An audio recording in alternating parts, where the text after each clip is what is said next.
大家好，我是 Rosa。总是有很多小伙伴问我，为什么它的戚风一倒扣就掉下来，用手一摸就掉皮？其实原因很简单，戚风没烤熟。那么问题来了，怎么判断戚风烤熟了没有？我想知道你做戚风一般用多少度烤多少分钟呢？各路戚风配方给出的烘烤温度和时间可谓五花八门。比如同样用150度烤，我看到的配方有30分钟，有60分钟，甚至70分钟，差距之大超乎想象。这可能是各家的烤箱实际温度不准确造成的。那么到底是配方不对，还是我的烤箱不对，或者运气不好，碰上两个都不对的时候该怎么办呢？为了回答这个问题，我今天烤了一个正常的戚风和4个失败的戚风，4个翻车现场分别模拟时间够但温度不够，温度够但时间不够，以及时间温度都不够和烤过头的情况。今天实验做的戚风都将使用相同的配方，同一品牌的模具。蛋黄糊的制作使用粉油法，先把面粉和油混合，再加入牛奶、蛋黄，搅拌均匀。蛋白统一打发到接近干性发泡的状态。我在烤箱里放了2个不同品牌的温度计，来监测烤箱的实际温度。我先正常的烤一个戚风，来讲讲该如何判断戚风出炉的时机。戚风进入烤箱后，长高是有节奏的，可以通过观察戚风长高的节奏来判断出炉的时间。以150度为例，烘烤10分钟，戚风开始长高，35分钟膨胀到最高点，40分钟能明显看出戚风的高度开始回落，这个时候还不要急着出炉，再烤5到10分钟才是戚风出炉的时间。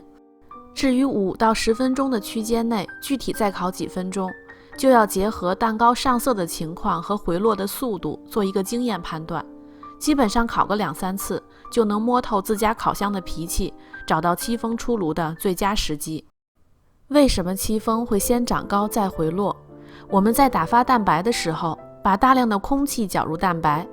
戚风进入烤箱后，随着温度的升高，蛋白中的空气泡体积会膨胀，同时面糊里的水分会转化为水蒸气，而水蒸气的体积比水要大，所以戚风长高是蛋白霜里的空气泡和水蒸气膨胀双重作用的结果。在气体膨胀的过程中，受热变性的蛋白质以及正在糊化的淀粉会形成薄膜，将气体包裹住。蛋糕里这些蜂窝状的小气孔，就是小气泡曾经存在过的证据。在烘烤的最初阶段，包裹着气泡的薄膜会随着气泡膨胀延展。到了烘烤的中间阶段，蛋白质和淀粉开始凝固，失去延展性，这个时候戚风就长到了最高点。继续加热，大气泡就会破裂，戚风的高度开始回落。同时，随着蛋糕越烤越干，面糊中可以转化为水蒸气的水分也在持续减少。再烤下去，戚风的高度只会越来越矮，甚至造成表面凹陷。之所以要在高度开始回落后等几分钟再出炉，就是给蛋糕更多的时间，把多余的水分蒸发掉，让戚风的湿度达到一个我们想要的完美状态。如果提早出炉，戚风的含水量过高，就会湿湿黏黏的，也就是没烤熟的样子。当然，如果你的戚风根本长不高，或者在烤箱里就开始塌陷，那首先要解决面糊制作的问题，而不是烘烤的问题了。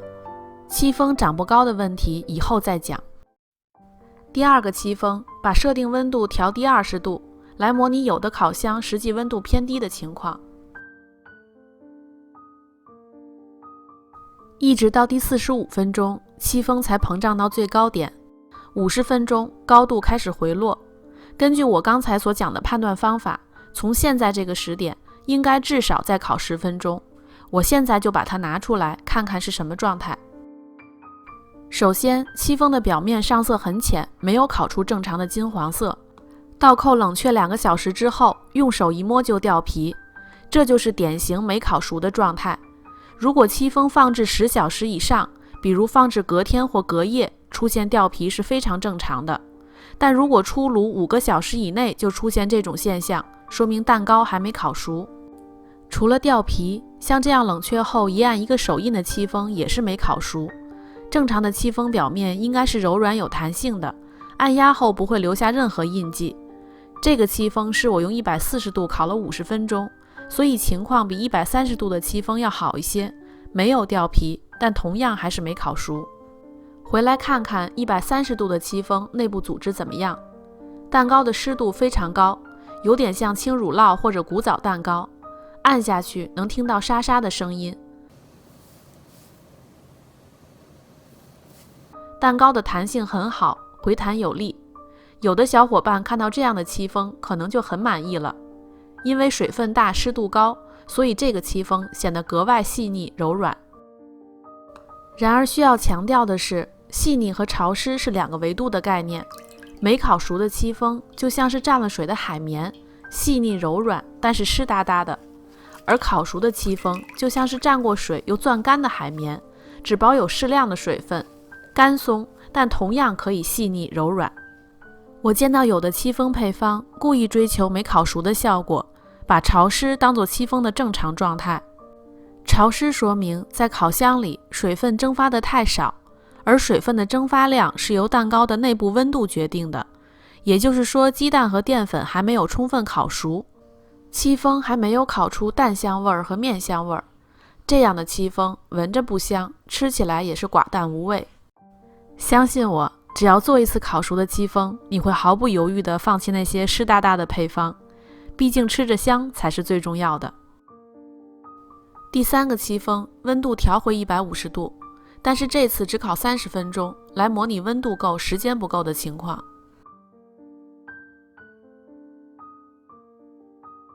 25分钟，戚风还没有涨到最高点，再烤5分钟我就把它拿出来看看是什么状态。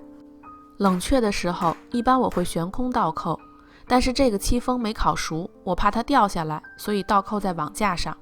冷却后掉皮严重，表皮粘在了网架上。注意看边缘这一圈，蛋糕已经和模具自动分离了，并且高度也回缩了1厘米左右。如果刚才悬空倒扣，蛋糕应该已经掉下来了。没烤熟的戚风都不需要手动脱模，轻轻戳一下，蛋糕就下来了。和刚才130度的戚风差不多，湿度高，弹性好，按压有沙沙声。重点是吃着不香。第4个戚风模拟严重没烤熟的极端情况，温度调低30度，戚风长高的非常缓慢。烤了30分钟，戚风终于长起来一些，不等它烤熟，现在就拿出来。镜头以8倍的速度快进，模具的底部开始下落，没有网架接着，蛋糕已经掉下去了。如果这个戚风不倒扣，就是正面塌陷。冷却后翻过来，戚风已经缩成了一个蛋饼。第5个戚风模拟烘烤过度的情况，温度调高10度。35分钟，戚风长到了最高点。40分钟，高度明显回落，从这个时点开始，顶多再烤5分钟就应该出炉了。我让这个戚风多烤30分钟，看看是什么状态。戚风的高度持续下降，已经回落到和模具齐平了。如果这个时候还不拿出来，蛋糕就会开始向下凹陷。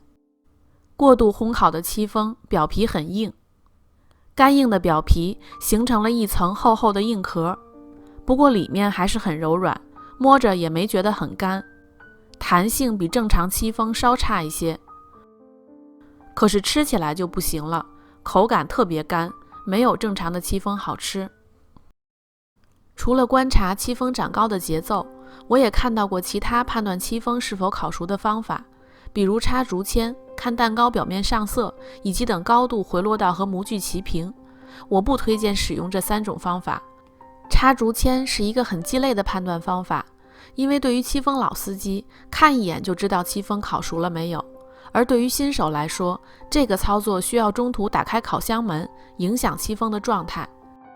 看蛋糕表面上色的方法对于低温烘烤的戚风比较有效，而对于短时间高温烘烤的戚风就非常不准确了。这个戚风用175度烤，才20分钟，上色就已经很明显了。如果是用低温烤的戚风，这个颜色就可以出炉了，但是用高温烤，表皮先受热，所以上色很快，而蛋糕内部的温度仍然很低，还远没有烤熟。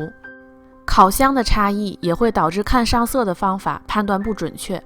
北美烤箱的 Bake 模式一般只有下加热管在工作，也就是只有下火没有上火，而中国的平炉烤箱一般都是上下火一起加热。如果烤箱的上加热管火力比较猛，也会导致戚风上色过快，所以我不建议通过看表皮上色来判断戚风的熟成度。至于和模具找齐的方法，刚才已经演示过了。160度烤的戚风在40多分钟的时候就应该出炉了，而蛋糕在70分钟的时候才回落到和模具齐平，可见这个方法也是靠不住的。总结一下，可以通过戚风长高的节奏来判断出炉的时间。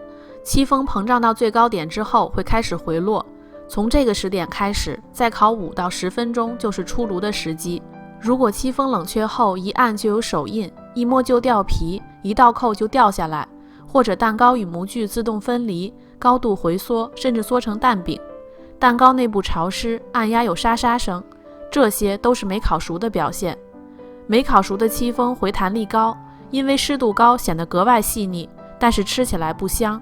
戚风不是轻乳酪或古早蛋糕，过度湿润是不正常的。如果表皮又厚又硬，回弹力差，口感发干，就是烤过了。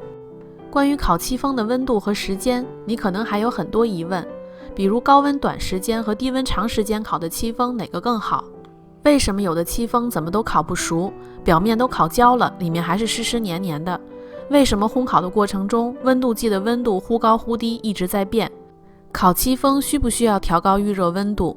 风炉烤戚风的时间温度和平炉一样吗？等等，请关注我的频道，我的戚风研究所会解答所有的这些疑问。